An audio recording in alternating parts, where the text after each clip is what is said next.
Ռուբեն Հայրապետյանը, որը իմ ավագ ընկերն է, երբ որ ֆուտբոլի ֆեդերացիայի նախագահ էր, Շահեն Հարությունյանը, Շանթի տղեն։ Մի անգամ, եթե չեմ սխալվում, Պորտուգալիայի խաղի ժամանակ մտավ դաշտ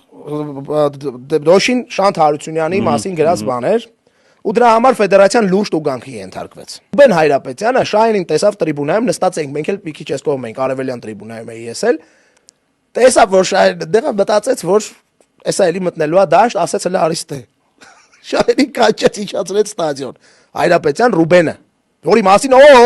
Նեմեցը, Բարթակերը, բանսես բաներ էին պատմում ապա։ Կանչել է Շահենին, ասել է Շահեն, լսի քեզ ինչ եմ ասում, այդ արդեն ես հետո հարցրել եմ։ Ապե դաշտ չմտնես, որովհետև դաշտ մտար, այն անգամ տուգանել են, մի հատ էլ են տուգանելու։ Սա Հայրապետյան Ռուբոնա։ Հիշեք, ում մասին ենք խոսում։